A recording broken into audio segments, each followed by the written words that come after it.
welcome back to the channel, folks. Today I thought I'd show you how to set up a Gibson or an Epiphone, an LTD, Harley Benton, Ibanez, Schecter, Yamaha, Austin, Peavey, Gretsch, basically anything with the Tune-o-matic style bridge. So follow along and see how it's done.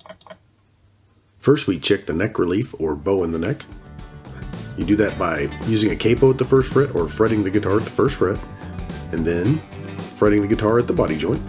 And I like to give it a tap test. That's the quick test. So you tap it at the 7th or 8th fret, and if there's no movement at all, the neck's too flat and needs an adjustment.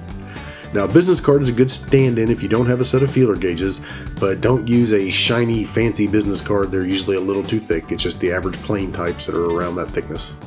Okay, with the feeler gauges, it's good just to get the correct gauge and go in and get your measurement.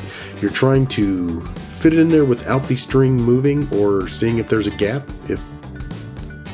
To adjust the truss rod, you need to remove the truss rod cover plate. So take the screws out. The Gibson truss rod nut is an actual nut, whereas most Asian guitars have a Allen wrench style truss rod nut. So either way though, the action's the same. You make small 8-turn adjustments and never force a truss rod.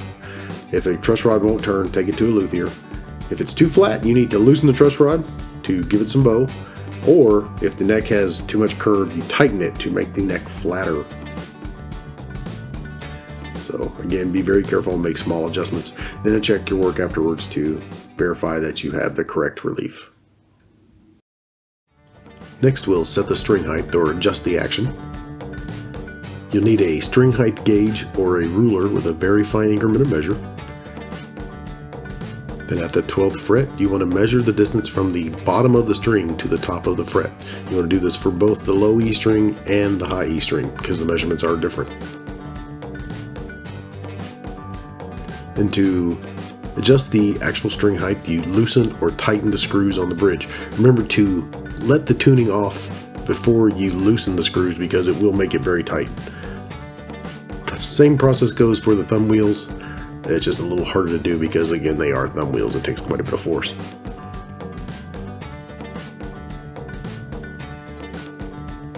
Okay, you don't want the strings riding on the bridge anywhere except at the saddle. So if you find the string is touching the bridge at some point, you'll need to adjust the stop up. Most people adjust these stops very low, but that isn't actually what you want. You actually want it up slightly so that there is a gap between the string and the back of the bridge. See the slight gap?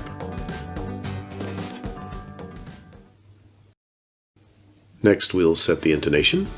For this, you will need a digital tuner. Basically, you play the open string when it's in tune, then you fret the string at the 12th fret and play the note again.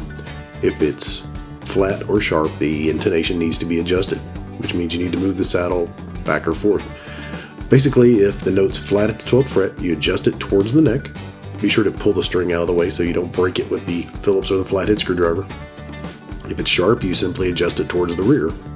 Reverse the procedure and retune and check to see the results. There you go.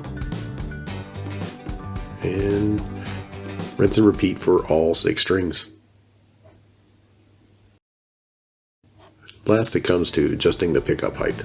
There's no hard and fast rules for this. These are good starting points. You may want to set them a little lower or a little higher depending on if one pickup's a lot louder than the other, but you basically fret the guitar at the last fret and measure the distance and then raise or lower the pickup to match. The treble strings are typically closer, the bass strings are usually further away. And again, if one pickup is much louder than the other, lower that pickup and possibly raise the other one. But if you get the pickups too high, it may induce a warble in the strings and you'll hear it. It's kind of a feedback when the guitar's turned up. So, like I said, it is definitely a matter of taste. So you will have to play it as well as giving it the basic adjustments. Thanks, and see you next time.